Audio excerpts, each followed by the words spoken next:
ദേഹമാസകലം വെട്ടേറ്റ് 13 സെക്കൻഡ് ഹൃദയം നിലച്ചുപോയ ICUവിൽ മജിസ്ട്രേറ്റ് നേരിട്ടെത്തി മരണമൊഴി രേഖപ്പെടുത്തിയ ഒരു അധ്യാപകന്റെ ജീവിതത്തിലേക്കുള്ള തിരിച്ചുവരവിന്റെ കനലരിയും കഥയുമായി ഏപ്രിൽ 19 രാത്രി 6:30 സക്സസ് സ്റ്റോറി എത്തുന്നു.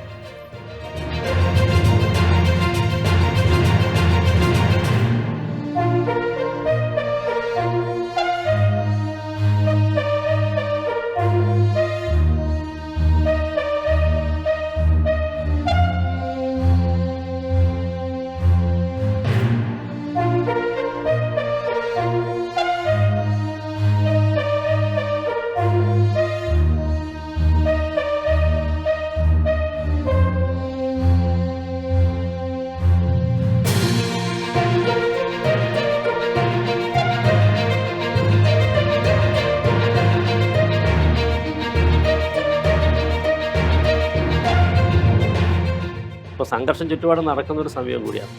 ആ സമയത്ത് എൻ്റെ അച്ഛൻ്റെ ഒരു കടയുണ്ട്, അവിടെ ഒരു സ്വർണ്ണപ്പഴ എടുക്കുന്ന ഒരാളാണ് അച്ഛൻ. അവിടെ 4-5 പേര് ജോലി ചെയ്യുന്നുണ്ട്. അവിടെയാണെങ്കിൽ രാഷ്ട്രീയ നേതാക്കളുടെ, കമ്മ്യൂണിസ്റ്റ് പാർട്ടിയുടെ നേതാക്കളുടെ ഫോട്ടോ എല്ലാം നിരത്തി വെച്ച പ്രത്യക്ഷത്തിൽ തന്നെ പാർട്ടി പ്രവർത്തനം നടത്തുന്ന ഒരാളാണ് അച്ഛൻ.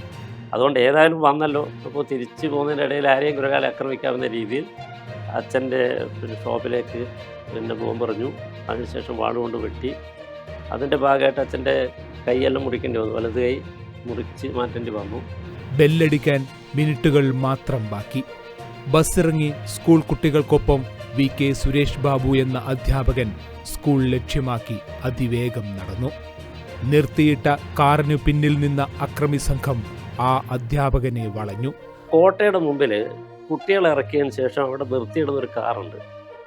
ആ കാറിൻ്റെ പിന്നിൽ എന്നെ പ്രതീക്ഷിച്ച് അവർ നേരത്തെ നിൽക്കുന്നുണ്ട്. 9:50 അവിടെ ബെല്ലടിക്കും. അപ്പോഴാ വേഗം നടന്നങ്ങ് പോകുന്ന സമയത്ത് കാറിൻ്റെ പിന്നിൽ നിന്നാണിങ്ങനെ ഓടി വരികയാണ്. മുഖം ഇങ്ങനെ ടവലോട് കെട്ടിയിട്ടുണ്ട്. വളഞ്ഞ് 2 പേരെ എന്നെ അപ്പുറം പിടിച്ചു. അക്രമികളിൽ ഒരാൾ ആ മനുഷ്യന്റെ ഇരുകൈകളും പിന്നോട്ട് ചേർത്ത് മുറുക്കി പിടിച്ചു. മറ്റൊരാൾ ഇരുഭാഗവും മൂർച്ചയുള്ള നീളത്തിലുള്ള കത്തി അദ്ദേഹത്തിന്റെ വയറ്റിലേക്ക് കുത്തിയിറക്കി. കയറ്റുന്നതായി ഞാൻ അറിഞ്ഞിട്ടുള്ളൂ. അപ്പോൾ അങ്ങോട്ട് കയറി ഉടനെ എൻ്റെ ബോധം നഷ്ടപ്പെടും. അപ്പോഴത്തേക്ക് 2-3 പേരിങ്ങനെ വെട്ടുന്നുണ്ട്, തലക്ക്, മുതുകിൽ, കാലിലൊക്കെ ആയിട്ട് ഇങ്ങനെ. അവർ ഒരുപക്ഷെ ഹാർട്ടിനെ ഉദ്ദേശിച്ചായിരിക്കും കുത്തിയത്, പക്ഷെ ഒട്ട് താഴെയായി. അതുകൊണ്ട് സ്പ്ലീൻ ഇങ്ങനെ റിമൂവ് ആയിട്ട് അതിനകത്തായി. മറ്റുള്ളവർ ചുറ്റും നിന്ന് ആ മെലിഞ്ഞ മനുഷ്യന്റെ ശരീരം വെട്ടിനുറുക്കി.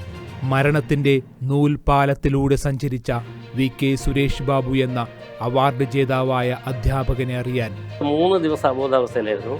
4ാമത്തെ ദിവസം ചെറിയൊരു ബോധം വന്നപ്പോൾ തലശ്ശേരി മജിസ്ട്രേറ്റ് വന്ന് മരണമൊഴി എടുത്താണ്. എന്നിട്ട് അവർ എഴുതിയതിന് ശേഷം ഇങ്ങനെ ഒരു തമ്പ് ഇംപ്രഷൻ ചെയ്യണം. അപ്പോൾ കുറേ ദിവസത്തോളം എൻ്റെ കയ്യിൽ അത് ഉണ്ടായിരുന്നു, എൻ്റെ മഷി. മറക്കാതെ കാണുക സക്സസ് സ്റ്റോറി.